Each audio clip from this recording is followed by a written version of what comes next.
Anna Diboine, bonjour. Vous êtes directeur général de Store H. Dites-nous en plus. Et d'abord, quel est l'intérêt pour vous d'être présent à cet événement, à ce congrès de Electric Road? Bonjour.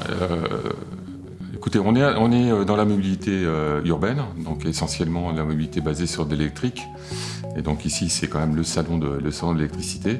Et nous, en fait, on vient de rajouter une simplicité dans l'utilisation de l'électricité en mettant de l'hydrogène à la place des batteries, ce qui rend cette mobilité complètement verte.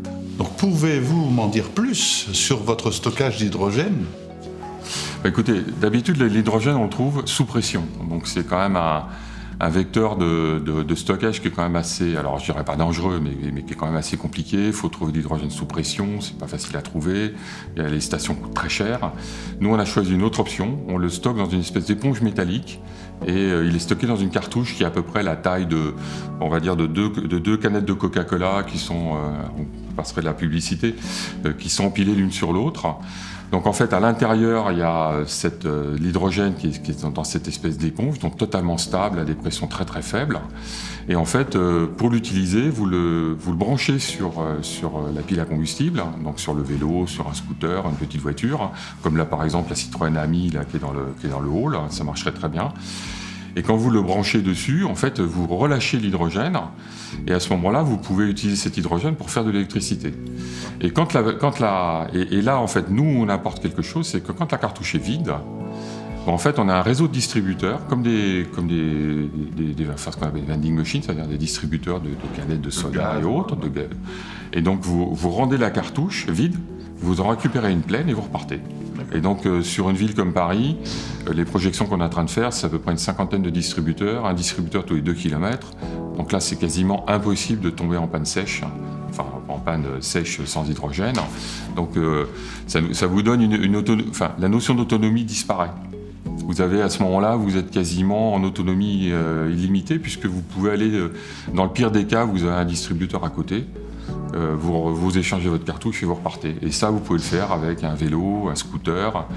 Dans quelques temps, parce que là, on y va quand même progressivement, étape par étape, on pourra le faire avec des petites voitures. Mais c'est la solution la plus simple qu'on ait trouvée. Et finalement, partout où on la présente dans les villes, ça accroche parce que ça coûte pas très cher. Est-ce que vous pensez que le marché est prêt pour accepter cet hydrogène qui fait parler depuis très longtemps des problèmes de risques potentiels? Alors ça en fait parler depuis très longtemps. Vous m'auriez posé la question il y a 1 an. J'aurais peut-être dit que non, le marché n'était pas complètement prêt. Mais on voit bien qu'il y a eu d'énormes initiatives, que ce soit en France ou en Allemagne ou même dans d'autres pays de la planète. Et je pense que maintenant, d'abord le mot hydrogène, on le voit bien dans mon entourage, le mot hydrogène commence à faire briller les yeux maintenant. Donc c'est quand même quelque chose qui est nouveau. Avant, c'était plutôt de l'étonnement, ça ressemble à quoi, c'est quoi. Et maintenant, ça fait plutôt briller les yeux et on sent que ça commence à rentrer. C'est pas encore complètement dans les mœurs, mais on sent que la roue tourne, c'est bien rentré et je pense que maintenant, dans les années qui vont venir, ça deviendra de plus en plus un mot naturel. D'accord. Écoutez, merci pour cette présentation efficace de cette énergie qui permet d'être stockée maintenant de façon en toute sécurité. Merci également pour votre présence sur l'événement Electric Road. Et puis, bon contact pour vous et également à l'occasion de cet événement. J'en doute pas, merci beaucoup. Merci.